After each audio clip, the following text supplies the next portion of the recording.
Since I like the last one about the Dark Eldar so much, let's look at something else regarding them. This time from Lukas the Trickster. And I think you'll also like this one. The Duke opened his eyes when the screaming stopped. The sound spiraled down into hoarse gruggles, and then finally ceased. Time?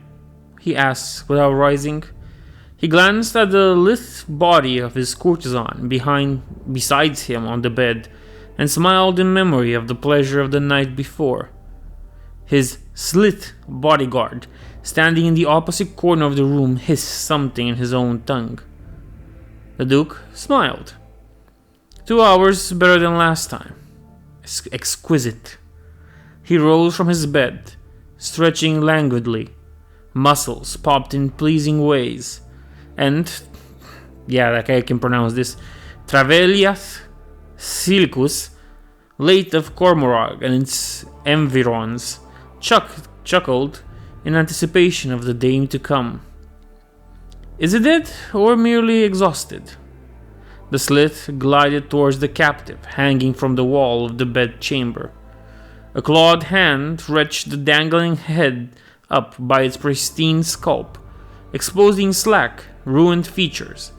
A string of drool dripped to the floor from the zygote's bifurcated jaws, and its ovoid eyes were empty of all awareness. He nodded idly. Not dead, then. But its nerve endings are, which means it is worse than useless for entertainment purpose. He gestured. Make note of the time and see to its disposal, Sleg. Then fetch another for this evening's entertainment.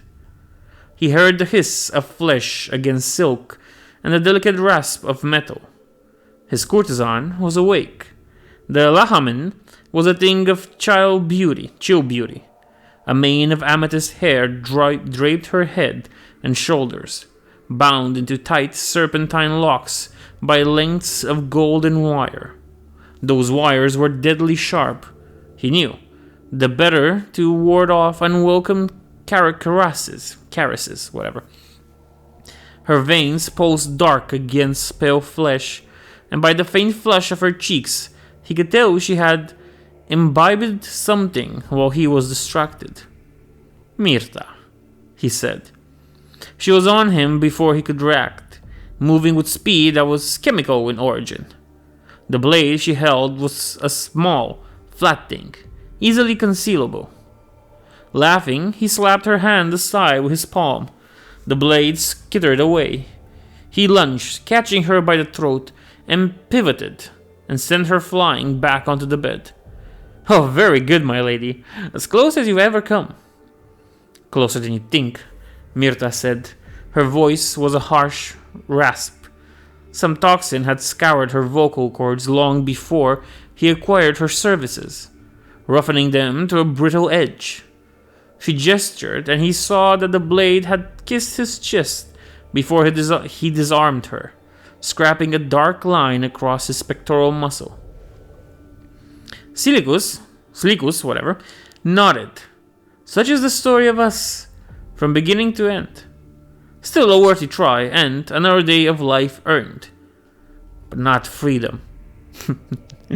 There is no freedom in this existence, my lady. Merely a choice of masters. And you could do worse.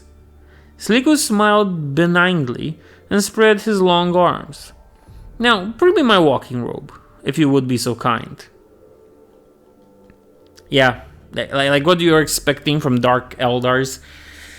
But still, it's nice. They have this whole ritual where if she kills him, she gets to be free. Good for her.